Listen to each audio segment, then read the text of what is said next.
The desert training range stretched endlessly under the harsh sun, a place where silence carried weight, broken only by the crack of distant rifles and the echo of commands barked by instructors. Soldiers in full gear moved across the open field in drills, their boots kicking up trails of dust, their rifles clutched tightly as they rehearsed maneuvers for combat they hoped would never come. To the men and women who trained there, the range was a crucible, where weakness was burned away and only sharpness of mind and strength of will survived. Yet, amidst the hum of activity, one figure seemed out of place. She was dressed in loose gray overalls, her dark hair tied back beneath a cap, a rag tucked into her pocket, and a metal bucket in hand. To most who saw her, she was simply part of the background, a cleaner, someone who swept dust from the mess halls, wiped mud from the barracks floors, and sometimes wandered the range carrying supplies. No one questioned her presence. No one cared. In the rigid hierarchy of the base, she barely registered.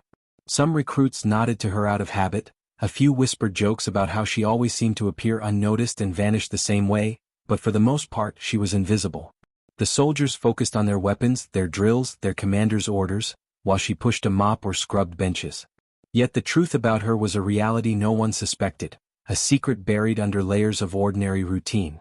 And on that day, as the desert wind swept across the range and the smell of oil and gunpowder lingered in the air, that secret was about to be forced violently into the open. It began with a sound that didn't belong to the rhythm of training. The soldiers were used to controlled gunfire, sharp bursts, and ordered commands, but this was different. A deep, thunderous boom that rolled across the desert floor like an earthquake. Heads snapped up, rifles froze mid-drill, and instructors' voices faltered as everyone turned toward the black smoke spiraling from the western perimeter. Before anyone could process what was happening, the radio on the lead instructor's belt crackled to life, frantic voices spilling out in a jumble of codes and warnings. Incoming vehicles, hostile, multiple, repeat, hostile units breaching the west gate. For a heartbeat, silence gripped the range as if the desert itself was holding its breath. Then chaos erupted. Soldiers scrambled to formation, boots pounding, weapons loaded with a clatter that echoed across the expanse. Trucks roared in the distance, growing louder, the guttural engines carrying the unmistakable promise of violence. The base, usually a place of drills and routine discipline, had turned in an instant into a battlefield, and the line between training and survival blurred. The cleaner stood at the edge of the range, mop forgotten, her gaze fixed on the horizon where dust plumes rose like specters. Her expression did not carry the fear of the recruits, nor the stunned confusion of the instructors. Instead, there was something else in her eyes, something sharp, calculating, alive. As the first armored trucks tore through the gate, spraying sand into the air, and masked gunmen opened fire with mounted weapons, she moved with a swiftness no one had ever seen from her before. While soldiers dove for cover, she slipped behind a storage crate, her hands darting beneath her overalls to a hidden sheath strapped against her ribs. Out came a blade, short, curved, military issue, and from the same folds of her uniform she retrieved something even more shocking, a compact pistol with its safety already clicked off. It was as though the mask of a cleaner had been stripped away in seconds, and what remained was something lethal, trained, and prepared. The attackers surged forward, bullets chewing into sandbags and splintering wooden barricades, and the recruits responded clumsily, their training tested under the weight of real death rushing at them. Some faltered, others froze, but the cleaner did not hesitate. She darted across open ground with a speed that made her almost invisible, using smoke and debris as cover, closing the distance between herself and the first vehicle before the soldiers even realized she was gone from her corner. With the grace of someone who had done this 100 times before, she hurled herself against the side of the armored truck, climbed with startling agility, and drove her blade through the wrist of the gunner firing from the mounted turret. His scream was lost in the chaos as she wrenched him down, seized the weapon, and in a single fluid motion turned the heavy gun against the other vehicles charging through the breach. Bullets ripped through metal, glass shattered, and the sudden betrayal of their own weapon sent the attackers scattering in shock. Soldiers who had been cowering moments before watched wide-eyed as the woman they had barely noticed for months transformed into a whirlwind of violence that shifted the battle's momentum. She didn't shout commands, didn't waste breath explaining who she was. Her actions spoke louder than any words. She swung the turret in a wide arc, cutting down enemies who had leapt from their vehicles to advance on foot. The ground kicked up with bursts of dirt and blood as her precise control rained destruction across the front line. When the gun clicked empty, she dropped down from the truck, landing with cat-like grace, pistol already in hand as if the transition were second nature. Her shots were not panicked or wild like those of inexperienced recruits. Every bullet found a target, clean and deliberate. One to the chest of a man aiming a rocket launcher. Another to the head of a gunman advancing too close. She moved through the smoke like a shadow, vanishing and reappearing, a phantom of death. The recruits began to rally, courage sparked by the sight of her relentless offensive. Instructors too shouted orders with renewed vigor, but many of them kept their eyes flicking back to her, unable to understand how the woman they thought was a cleaner was now fighting like the most hardened commando they had ever seen. As the attackers pressed harder, bringing heavier weapons from the rear trucks, the soldiers braced themselves for another wave. Yet the woman was already ahead of them, moving swiftly toward the breached gate itself. The desert wind caught the edge of her cap, whipping strands of hair loose, but her expression remained unreadable, focused, merciless. She knew what she was doing, as if every movement had been rehearsed not on this training range but on real battlefields far more brutal. And the recruits, though they didn't yet realize it, were witnessing not the work of a cleaner but of a hidden guardian planted in their midst. They would soon learn that the woman who scrubbed their floors and mopped their halls had never truly belonged to the background. She was the blade waiting in silence, the ghost within their walls, and now, with the attack exploding around them, her true identity was rising out of the dust and blood. The west gate was a smoking ruin, its metal frame twisted and half buried in sand where explosives had ripped it apart. The enemy vehicles that had survived the initial barrage were still advancing, spewing out gunmen in dark fatigues who fired relentlessly toward the range. Bullets sparked against the remaining barriers, ricocheting across the hard concrete, forcing recruits to stay low behind their cover. Yet amid the storm, the woman in the gray overalls moved with unnerving calm. She reloaded her pistol with practiced ease, sliding the magazine in place before charging forward again. The recruits gaped as she sprinted past them, unarmored, unhelmeted, but utterly fearless. A few tried to follow her, but the instructors barked at them to hold their positions, perhaps believing she had some death wish. They couldn't yet understand that she wasn't just running into the fray blindly, she was controlling the fight, bending its chaos to her rhythm. The attackers noticed her now. Shouts rang out in another language, and 3 of them broke from the main group to flank her. They moved with precision, clearly trained fighters themselves, but she slipped between their lines with the grace of water flowing through cracks in rock. A gun barked, and she rolled into the dust, returning fire so quickly that the first man barely had time to flinch before collapsing. She was on the second before his rifle had finished swinging toward her, disarming him with a brutal twist of the wrist that snapped bone, then finishing him with his own weapon. The third hesitated, unnerved by her ferocity, and that hesitation was all she needed. She closed the gap, her blade flashing as she struck him down in silence. To the recruits watching from behind cover, the fight looked unreal, as if they were witnessing a ghost story warrior tearing through living men with impossible skill. But the enemy wasn't slowing down. More trucks had reached the perimeter, their mounted gunners spraying suppressive fire across the field. The air was thick with smoke and dust, and the acrid stench of burning fuel clung to every breath. The instructors shouted for the recruits to regroup, ordering machine gun nests to be manned, but many of the younger soldiers were still shaking, the reality of live combat crushing the confidence they had built in training drills. It was here that the woman made her most audacious move yet. Instead of staying near the relative safety of the range's barricades, she sprinted toward the enemy's rear, vanishing into the rolling haze. For several moments she disappeared from sight, leaving only the echoes of battle. Then, without warning, one of the enemy trucks exploded in a burst of fire and shrapnel. The recruits ducked instinctively, shielding themselves from the shockwave. A second truck detonated soon after, its fuel ignited, sending flaming wreckage into the desert air. Through the smoke, she emerged again, limping slightly now, blood streaked across her sleeve, but her eyes still burning with lethal focus. Somehow, she had slipped behind the vehicles and rigged them to blow, crippling the enemy's assault in a matter of minutes. The effect on the battlefield was immediate. The attackers, once confident and aggressive, faltered. Confusion rippled through their ranks as they shouted at one another, disoriented by the sudden loss of their vehicles. Some fired wildly into the smoke, others scrambled for cover, but their advance slowed, and that hesitation was all the defending soldiers needed. The instructors roared orders, their voices cutting through the chaos, and this time the recruits responded with renewed strength. Machine guns thundered from the nests, tracer rounds ripping across the battlefield in glowing streaks.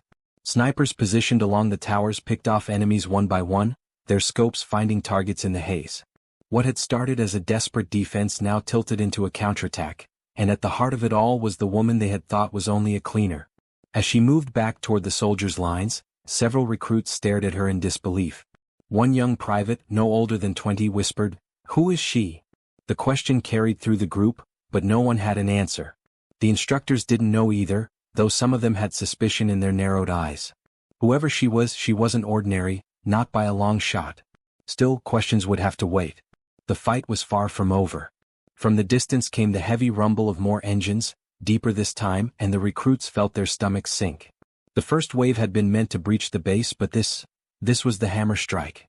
Armored carriers appeared through the heat shimmer, larger and more dangerous than the earlier trucks, and the air trembled with their approach. The enemy was not retreating, they were escalating. The woman's gaze shifted toward the horizon, studying the armored carriers as if calculating every second they had left before impact. She muttered something under her breath, too low for anyone to catch, and then moved toward a weapons crate near the firing line. Without hesitation, she cracked it open, revealing an arsenal meant for instructors only: grenade launchers, heavier rifles, anti-armor rounds. She picked up a launcher with the familiarity of someone who had done this countless times before, checking its sights and ammunition with practiced efficiency. The recruits around her watched in awe, their fear briefly forgotten as they realized she was preparing to meet the next wave head-on. For the first time, some of them began to rise from cover willingly, rallying behind her unspoken command. They didn't know her name, didn't know her rank, but in that moment she was their leader. The second wave of enemies bore down on them, the ground shaking under the weight of armored tracks. The first carrier opened fire with a mounted cannon, sending shells that tore trenches into the dirt. The recruits scattered, some falling flat to avoid the blast. But the woman didn't flinch. She steadied the launcher on her shoulder, waited for the exact moment when the carrier angled to fire again, and then pulled the trigger. The grenade shot across the battlefield and slammed directly into the carrier's side. The explosion tore through armor plating, sending a plume of fire skyward as the vehicle crumpled.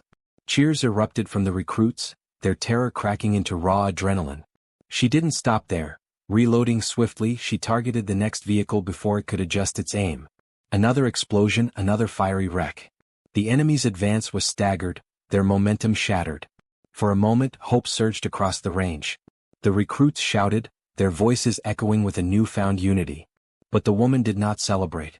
Her sharp eyes scanned the horizon, narrowing at something beyond the chaos. She could see it clearly even if the others could not yet. A larger force waiting in the distance, biding its time, perhaps testing the defense before committing fully. She knew the battle had only just begun, and she also knew something no one else did. This attack wasn't random. It wasn't just a raid. It was a hunt. And she wasn't just fighting to save these recruits, she was fighting because the enemy had come here looking for her. The recruits were still reeling from the shock of victory against the armored carriers when the lull in gunfire settled over the range. Smoke curled skyward in dark plumes, the air heavy with the metallic tang of blood and scorched fuel. Some soldiers leaned against sandbags, trembling, their hands still locked around rifles that shook from exhaustion. Others whispered nervously about the woman, their voices half in awe, half in fear. She stood apart from them, her shoulders squared, her weapon cradled with the ease of a professional who had been here before. Sweat slicked her brow, dirt streaked her cheeks, and blood darkened the sleeve of her overalls where a cut had torn into her arm. But her eyes, those piercing, unflinching eyes, remained sharp, scanning the horizon for the next wave. She didn't need to rest, she didn't need reassurance. She knew this was far from over. Somewhere beyond the haze, the enemy was regrouping, watching, preparing. And she could feel it in her bones that the real fight hadn't even begun yet. The instructors tried to rally the recruits, barking orders to reload, reposition, and secure the perimeter. But their voices carried strain, doubt clinging to every syllable. For all their training, none of them had expected this. An organized attack with vehicles, weapons, and tactics meant for war zones, not training ranges. The woman, however, showed no sign of surprise. It was as if she had known something like this would happen, as if she had been waiting for it all along. She crouched near the wreckage of one of the destroyed trucks, her hands moving with unsettling familiarity as she examined the insignia painted faintly along the door. It was not a random gang mark or the emblem of local insurgents. It was sharper, more deliberate, an international symbol tied to a paramilitary group known only in whispers. Recognition flickered in her gaze, a cold confirmation of what she had feared. She muttered to herself again, low and almost bitter, "They finally found me." One of the younger recruits, emboldened by adrenaline, approached her cautiously. "Ma'am," he started but hesitated. He didn't know how to address her. Cleaner? Soldier? Savior? Who are you? He asked finally, his voice wavering. She looked up at him, and for a moment her expression softened, though her guard never dropped. Someone who doesn't belong here, she answered quietly, sliding the pistol back into its holster. But right now that doesn't matter. What matters is that they won't stop until everyone here is dead, or until I am. The boy stared at her, confused, fear tightening his features. Before he could press further, gunfire crackled again in the distance, a reminder that questions would have to wait. Through the rising heat shimmer, more figures began to appear, organized squads advancing on foot, their silhouettes moving in disciplined formation. These weren't the reckless raiders of the first wave. They were trained operatives, each carrying high-caliber rifles and wearing gear designed for endurance. The instructors cursed under their breath, realizing the battle had entered a new phase. Positions. Get those lines reinforced, one shouted. The recruits scrambled, but many of their eyes drifted back to the woman, as if silently asking whether she would lead them again. She didn't raise her voice, didn't make a speech, but the way she adjusted her stance, the way she lifted her weapon and took point at the front, said everything.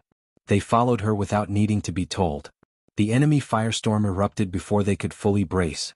Bullets tore across the sand, grenades thudded into barriers, and the ground trembled beneath the onslaught. Screams echoed as recruits fell, some wounded, some worse. Panic threatened to break them, but then they saw her moving, weaving through the chaos, firing with terrifying accuracy. She shouted instructions in clipped tones. Flank left. Cover that breach. Sniper on the ridge, take him out. Commands that weren't part of any recruit training manual but carried the weight of a veteran leader. The instructors exchanged glances, each silently acknowledging the truth. She wasn't just some random civilian. She had the kind of experience that only came from years on real battlefields. One even muttered to himself, Special Forces, has to be. As the battle raged, her past bled into her present. She remembered the jungles of South Asia, where she had once hunted men in the dark. She remembered the snowbound peaks of Eastern Europe, where ambushes struck like avalanches. She remembered the coded whispers of intelligence handlers who had never used her real name, only her call sign, Raven.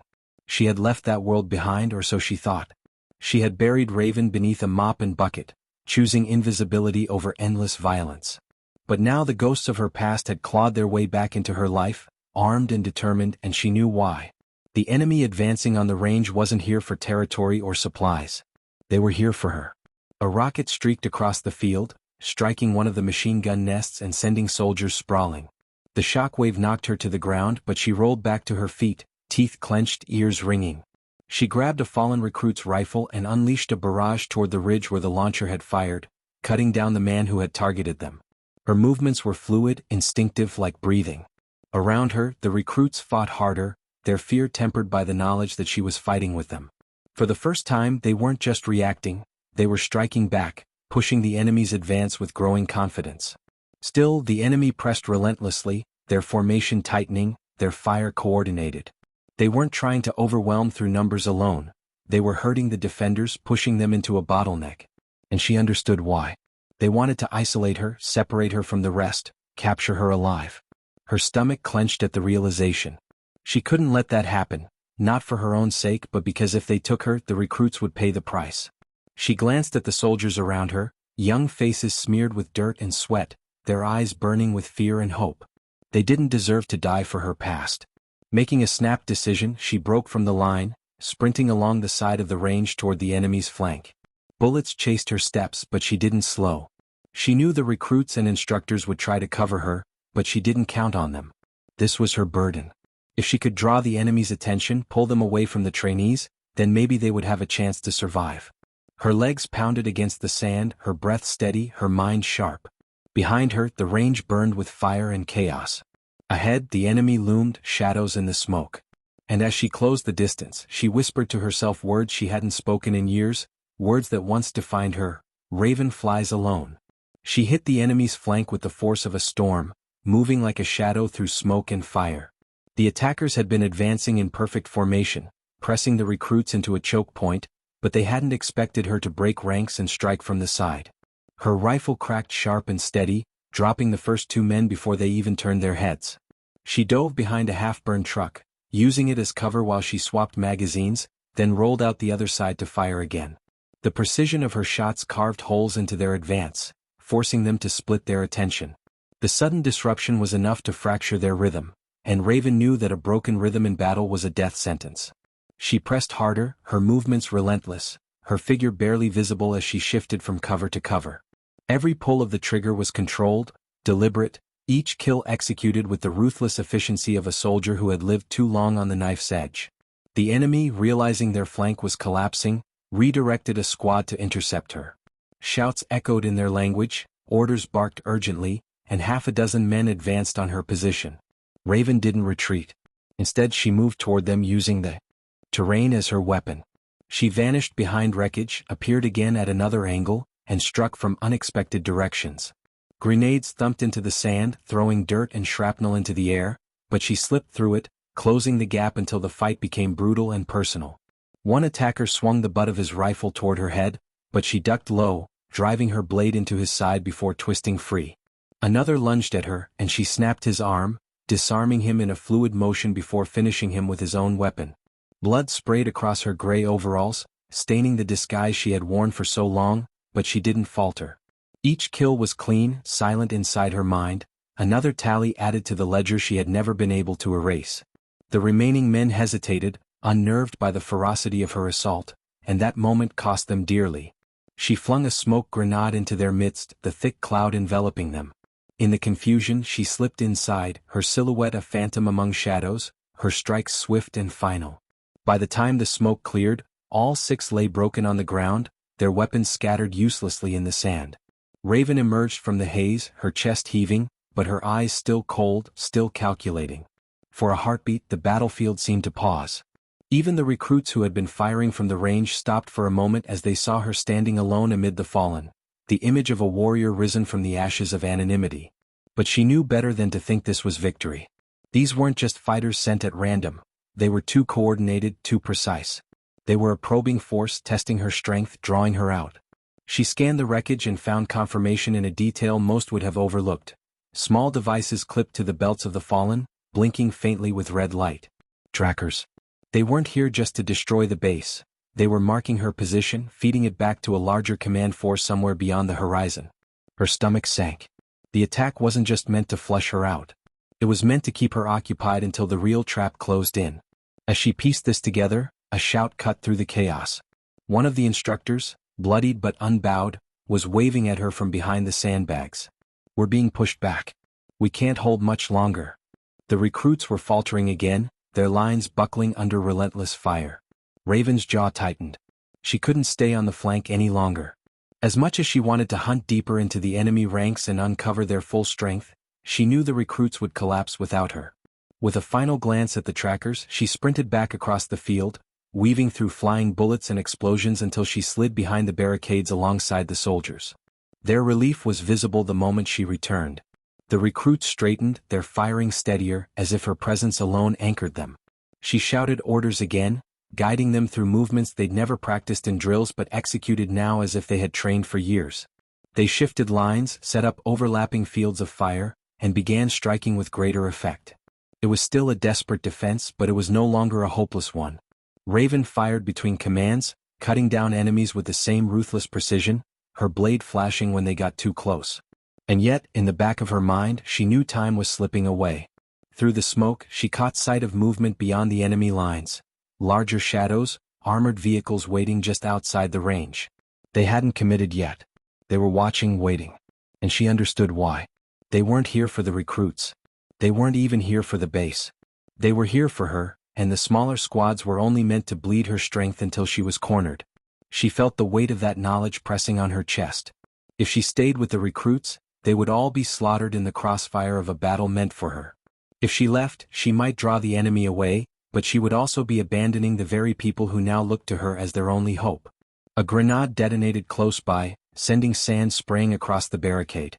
Raven shielded a young recruit with her body, gritting her teeth as shrapnel grazed her back. The boy looked at her with wide eyes, terror and gratitude mingling in his expression. "Why are they after you?" he whispered, almost pleading.